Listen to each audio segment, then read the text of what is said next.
guys, welcome back to my channel videhassweethome. இன்னைக்கு வந்து ரொம்ப சூப்பரான வீடியோ தாங்க பார்க்க போறோம். கிச்சனுக்கு யூஸ்ஃபுல்லான சில 5 டிப்ஸ் வந்து நம்ம பார்க்க போறோம். ரொம்ப யூஸ்ஃபுல்லான டிப்ஸ். ஸோ வீடியோவை கடைசி வரைக்கும் ஸ்கிப் பண்ணாம பாருங்க. டிப் நம்பர் 1 என்ன அப்படின்னு பார்த்தீங்கன்னா, பொதுவாக நம்மளுக்கு மாவு இல்லைங்கும் போது கோதுமை மாவில் தான் நம்ம தோசை சுடுறதுக்கு நினைப்போம். ஸோ அந்த மாதிரி நம்ம கோதுமை மாவு கரைக்கிறோம் அப்படின்னா அதில் தண்ணிக்கு பதிலாக மோர் விட்டு நீங்கள் மிக்ஸ் பண்ணுங்க. அந்த தோசை வந்து ரொம்ப டேஸ்டியாக இருக்கும். ஸோ பாதி அளவு வந்து மோர் கலந்துக்கோங்க, மீதி அளவு வந்து தண்ணி மிக்ஸ் பண்ணிக்கோங்க. இந்த மாதிரி செஞ்சு நீங்கள் வந்து கோதுமை தோசை சுட்டு பாருங்கள். ரொம்ப கிறிஸ்பியாகவும் அந்த புளிப்புத்தன்மையோட ரொம்ப டேஸ்டியாக இருக்கும் கோதுமை தோசை. ஸோ ட்ரை பண்ணிவிட்டு எனக்கு சொல்லுங்கள்.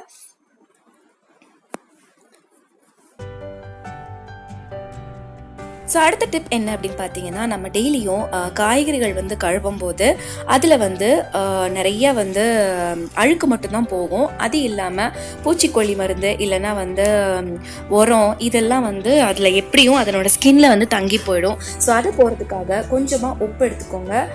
நம்ம கொஞ்சமாக ஒரு பேசனில் வந்து காய்கறிகள் போட்டுட்டு அதில் தண்ணி ஊற்றிட்டு ஒரு டீஸ்பூன் அளவுக்கு உப்பு, ஒரு அரை டீஸ்பூன் அளவுக்கு மஞ்சள் தூள், இது ரெண்டையும் ஆட் பண்ணி அந்த காய்கறிகளை ஒரு 15 நிமிஷத்துலேருந்து ஒரு அரை மணி நேரம் வரைக்கும் நீங்கள் அதை அப்படியே ஊற விட்டுருங்க. இதனால கிருமி நாசினி உப்பு மஞ்சளும் இதனால ஃபர்டிலைசர்ஸ் அப்புறம் மருந்து எல்லாமே போயிட்டு காய்கறிகள் சுத்தமான காய்கறிகளை நம்ம சாப்பிட முடியும். டிப் நம்பர் 3 என்ன அப்படின்னு பார்த்தீங்கன்னா, மிளகாத்தூள், மஞ்சள் தூள், கொத்தமல்லி தூள் இது எல்லாமே வந்து சீக்கிரமாக பொடி வகைகள்லாம் வந்து பூச்சி வண்டு விழுந்துடும். அது வராமல் இருக்கிறதுக்காக ஒரு சின்ன துண்டு பெருங்காயத்தை அது இருக்கிற டப்பாவில் போட்டு வச்சிட்டிங்க அப்படின்னா அதனோட ஷெல்ஃப் லைஃப் வந்து இன்க்ரீஸ் ஆகிக்கும். ரொம்ப நாள் ஆனாலும் வண்டு பூச்சி எதுவும் விழாமல் உங்களுக்கு வந்து ரொம்ப நாளைக்கு ஃப்ரெஷ்ஷாகவே உங்களுக்கு நல்ல ப்ராடக்டாக இருக்கும். அடுத்த டிப் என்ன அப்படின்னு பார்த்தீங்கன்னா, மாவு வந்து சப்போஸ் சம்டைம்ஸ் வந்து ரொம்ப புளிச்சு போயிடும். அதில் வந்து நம்மளுக்கு எப்படிடா தோசை ஊற்றுறது அப்படிங்கிற மாதிரி நம்மளுக்கு வந்து கொஞ்சம் இதாக தோணும். அப்போ நீங்கள் என்ன பண்ணலாம் அப்படின்னா, கொஞ்சமாக பால் வந்து மிக்ஸ் பண்ணிக்கோங்க. பால் வந்து என்ன பண்ணும் அப்படின்னு பார்த்தீங்கன்னா, அதில் இருக்கிற புளிப்பை வந்து எடுத்துரும்.